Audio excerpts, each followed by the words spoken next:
Hello friends, welcome to life style with Maheswari. இன்னைக்கு நம்ம சேனலில் கிளைமேட் மாறிடுச்சு. மழையும் இருக்குது, பனியும் இருக்குது. இந்த டைமில் பார்த்தீங்கன்னா நிறைய பேருக்கு எது சாப்பிட்டாலும் ஜீரணமாகாது. அது மட்டும் இல்லை, மழையில் நனைகிறப்பையும் சரி, அந்த காற்றும் நமக்கு சில பேருக்கு ஒத்துக்காது. அதில் உடனே கோல்ட் ஆகிடும். இந்த எல்லா பிரச்சனையும் சரியாகிறதுக்காக தான் இன்னைக்கு ஒரு குழம்பு பார்க்க போகிறோம்.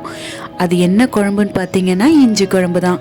என்னுடைய ஸ்டைலில் இஞ்சி குழம்பு எப்படி வைக்கிறதுன்றதை தான் இந்த வீடியோவில் உங்கள் கூட ஷேர் பண்ணிக்க போகிறேன்.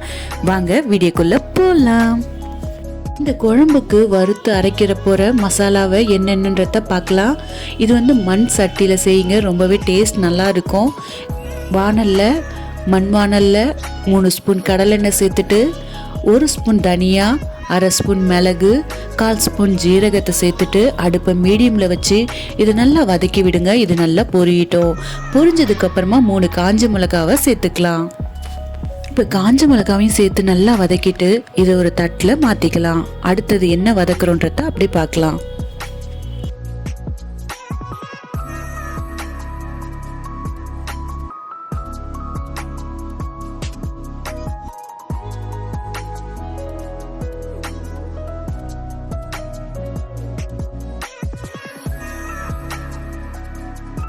இப்போ அடுத்ததா அதே எண்ணெய் 1 ஸ்பூன் சேர்த்துட்டு இப்போ நம்ம இஞ்சியை நல்லா சுண்டுற அளவுக்கு வதக்கணும். இஞ்சியோடைய கலர் நல்லா மாறணும், அந்த அளவுக்கு வதக்கணும். நல்லா இஞ்சி பெரிய பீஸாக சேர்த்துக்கோங்க. அதை சின்னதாக கட் பண்ணியிருக்கேன். கட் பண்ணி இதை நல்லா வதங்கினதுக்கு அப்புறமா இதையும் தட்டில் மாற்றிக்கலாம்.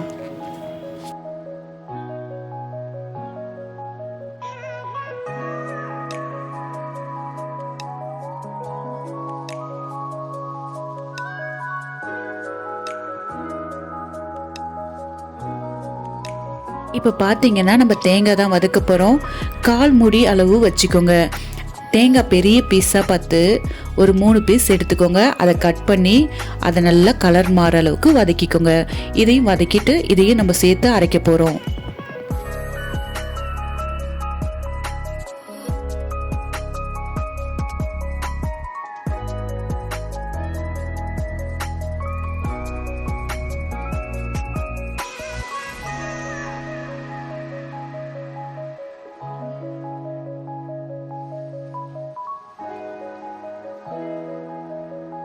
இப்போ எல்லாம் வதக்குனதுக்கு அப்புறமா நல்லா ஆற வச்சுட்டு மிக்ஸி ஜாரில் இதை நம்ம அரைச்சி எடுத்துக்கலாம்.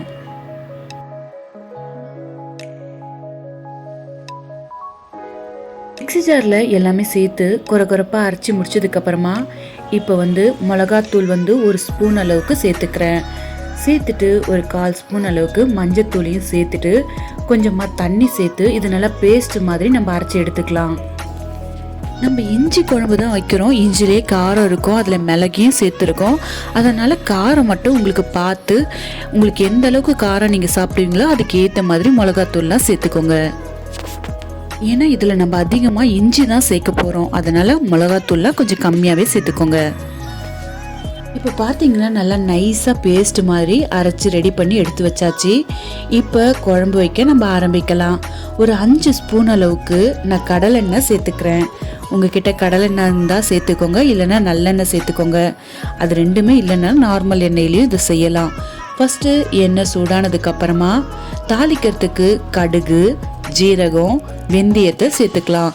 இது 3 பொரிஞ்சதுக்கப்புறம் நம்ம பூண்டை சேர்த்துக்கலாம்.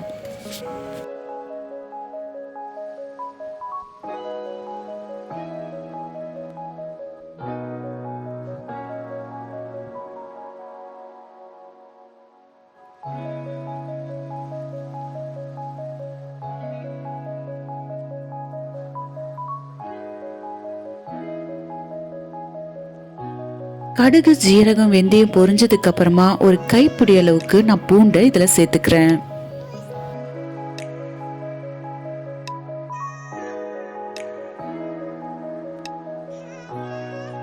இப்ப பெரிய வெங்காயம் 2 வெங்காயம் நான் சேர்த்துக்கிறேன்.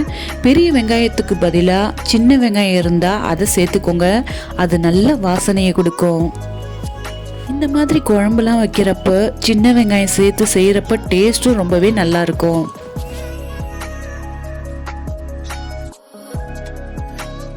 அடுத்ததா இதில் நான் கருவேப்பிலை சேர்த்துக்கிறேன். கருவேப்பிலை நிறைய சேர்த்துக்கோங்க. வெங்காயத்தோடைய கலரு நல்லா மாறுற அளவுக்கு இதை நம்ம வதக்கிக்கலாம். அடுத்ததாக தக்காளி சேர்த்துக்கலாம். வெங்காயம் நல்லா வதக்குங்க. வெங்காயத்தோடைய கலர் நல்லா மாறட்டும்.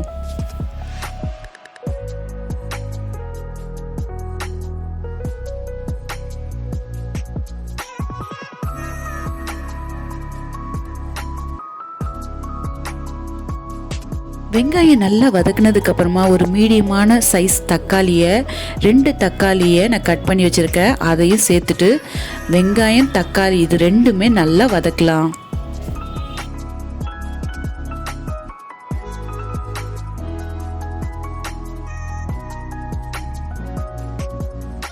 நான் வெறும் மிளகாத்தூள் ஒரு 1/2 ஸ்பூன் சேர்த்துக்கிறேன். காரம் உங்களுக்கு எப்படி வேணுமோ அதுக்கு ஏற்ற மாதிரி நீங்கள் காரத்தை சேர்த்துக்கோங்க. வெங்காயம் தக்காளி வதங்குறப்பயே நான் குழம்புக்கு தேவையான அளவுக்கு உப்பையும் இப்பயே சேர்த்துக்கிறேன். சேர்த்துட்டு நம்ம வதக்குறப்ப அது நல்லா ஜூஸியாக வெங்காயம் தக்காளி நல்லா வதங்கிடும்.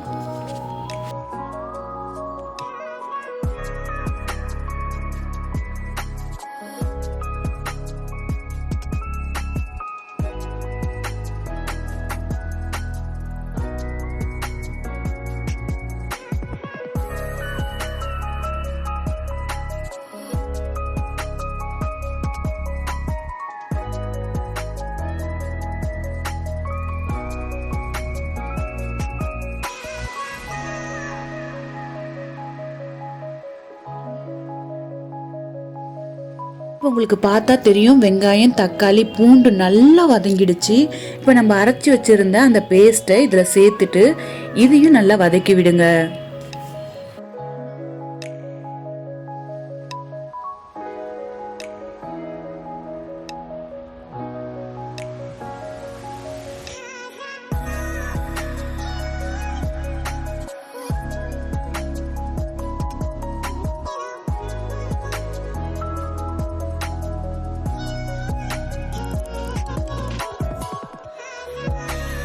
நம்ம அரைச்ச பேஸ்ட்டு சேர்த்துட்டு இந்த அளவுக்கு நல்லா வதக்கி எண்ணெய் மேலே நல்லா வரப்போ ஒரு எலும்புச்சப்பழ சைஸ் புளியை நான் முன்னாடியே ஊற வச்சுருந்தேன். அதை நல்லா கரைச்சி வடிகட்டி வச்சுருந்தேன். அந்த தண்ணியை இப்போ நான் சேர்த்துக்கிறேன்.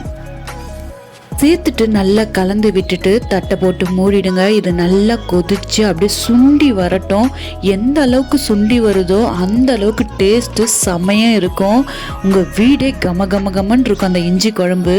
இந்த மெத்தடில் கண்டிப்பாக ட்ரை பண்ணி பாருங்கள்.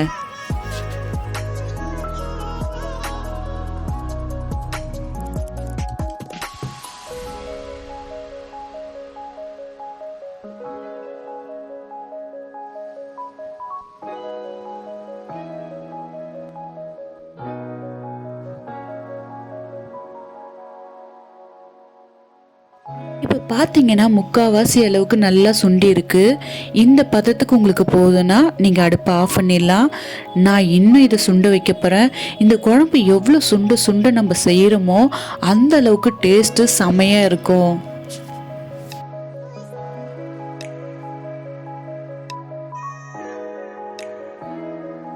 கம கமன்னு என்னுடைய ஸ்டைலில் இஞ்சி குழம்பு ரெடி ஆகிடுச்சு.